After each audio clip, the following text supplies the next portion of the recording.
Hello everyone! Today we will learn about the Filipino Tagalog adjectives that describe smell and example sentences. Smell in Tagalog is amoy. Amoy. Sense of smell, pang-amoy. Pang-amoy. Let's begin. Ang lakas ng pang-amoy mo. Ang lakas ng pang-amoy mo. Ang hina ng pang-amoy mo. Ang hina ng pang-amoy mo. Ang sarap ng amoy. Ang sarap ng amoy. Ang sarap naman ng amoy. Ang sarap naman ng amoy. Anong amoy yon? Anong amoy yon? Amoy kape. Amoy kape. Amoy pagkain. Amoy pagkain. Amoy bulaklak. Amoy bulaklak. Amoy panis. Amoy panis. Now it's your turn. Make your own Tagalog word after amoy. Amoy. Very good. Let's move on. Bango is a Tagalog root word of fragrance or sweet, good smell. Mabango. Mabango.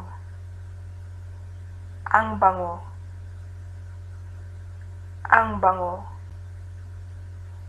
Mabango ang amoy. Mabango ang amoy. Ang bango ko. Ang bango ko. Ang bango mo. Ang bango mo. Ang bango niya. Ang bango niya. Ang bango ng kumot.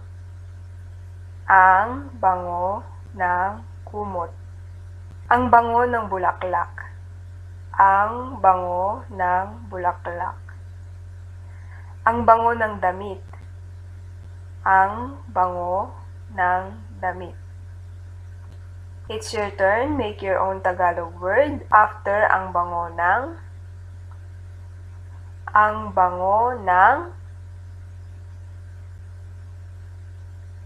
Very good. Now let's move on. Baho. Baho is a Tagalog root word of bad smell or stink. Mabaho ang amoy. Mabaho ang amoy. Ang baho naman yan. Ang baho naman yan. Ang baho mo. Ang baho mo. Ang baho niya. Ang baho niya. Ang baho ng kwarto. Ang baho ng kwarto. Ang baho ng damit. Ang baho ng damit. Ang baho ng banyo. Ang baho ng banyo. It's your turn. Make your own Tagalog word after ang baho ng. Ang baho ng. Very good.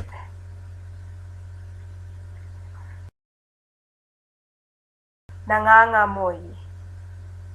Nangangamoy. Nangangamoy. Nangangamoy ka. Nangangamoy ka. Masangsang. Masangsang. Masangsang ang amoy. Masangsang ang amoy.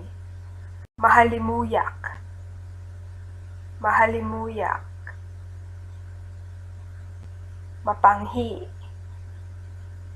mapanghi, kulob, kulob.